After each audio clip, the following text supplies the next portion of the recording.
வணக்கம். நான் சுதர்ஷன் மகேஷ். தமிழக சட்டமன்ற தேர்தல் அடுத்த வருடம் மே மாதம் நடைபெறவிருக்குது. அது சம்பந்தமான நகர்வுகள் வேகம் எடுத்து போயிட்டு இருக்குது. நாள்தோறும் 2 பக்கமும் இருக்கக்கூடிய 2 அலையன்சஸ் திமுக கூட்டணி, அதிமுக கூட்டணி 2 பக்கமுமே சலசலப்பு நிலவுது.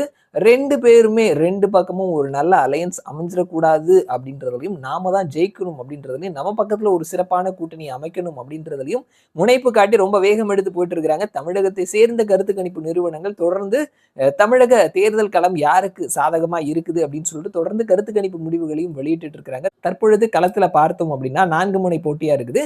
திமுக கூட்டணி, அதிமுக கூட்டணி, விஜய் அண்ட் சீமான் அப்படின்னு சொல்லிட்டு 4 முனை போட்டியா இருக்குது. யாருக்கான வாய்ப்பு அப்படின்னு சொல்லிட்டு ரொம்ப ரீசெண்டான ஒரு கருத்து கணிப்பு முடிவு வெளிவந்திருக்குது. அதனுடைய முடிவுகளை தான் நம்ம இந்த வீடியோல பேச போறோம். மொத்தமா 234 தொகுதியில் 118+ தொகுதிகளை கைப்பற்றுபவர்கள் ஆட்சி பிடிப்பார்கள்.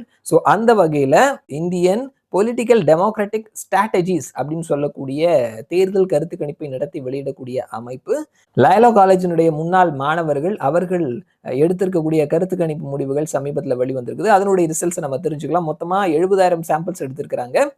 திமுக கூட்டணி 33.6% வாக்கையும், அதிமுக கூட்டணி 28.70% வாக்கையும், டிவிகே 18% வாக்கையும், நாம் தமிழர் கட்சி 6% வாக்கையும், மற்றவர்கள் 5.7% வாக்கையும் இன்னும் முடிவு செய்யலைங்க அப்படின்ற கேட்டகரியில 8% மக்களும் சொல்லியிருக்கிறாங்க. இதுல கம்யூனிஸ்டுகளினுடைய வாக்கு திமுக கூட்டணியில் சேர்க்கப்படலை அப்படின்னும், தேமுதிகவினுடைய வாக்கு எந்த கூட்டணியிலையும் சேர்க்கப்படவில்லை அப்படின்றதையும் சொல்லியிருக்கிறாங்க. இது சீட்டா கன்வெர்ட் ஆகும் பொழுது திமுக கூட்டணி 136 இடங்களையும், அதிமுக கூட்டணி 80 இடங்களையும் கைப்பற்றுவார்கள். மீதி இருக்கக்கூடிய இடங்கள் கணிக்க முடியாத அளவுக்கு ரொம்ப டஃபா இருக்குது அப்படின்னு சொல்லியிருக்கிறாங்க. ஸோ இவர்களினுடைய IPDS Indian political democratic strategies இவர்களினுடைய தேர்தலுக்கு முந்தைய கருத்து கணிப்பு முடிவுகள் படி பார்க்கும் பொழுது திமுக கூட்டணி 136 இடங்களை பெற்று அவர்கள் வெற்றி பெறுவதற்கான வாய்ப்புகள் இருக்குது அப்படின்னு சொல்லியிருக்கிறாங்க. பார்க்கலாம் யாருக்கான வாய்ப்புகள் இருக்குது அப்படின்னு சொல்லிட்டு மறுபடியும் நான் உங்களை இன்னொரு வீடியோல சந்திக்கிறேன். அது வரைக்கும் நன்றி.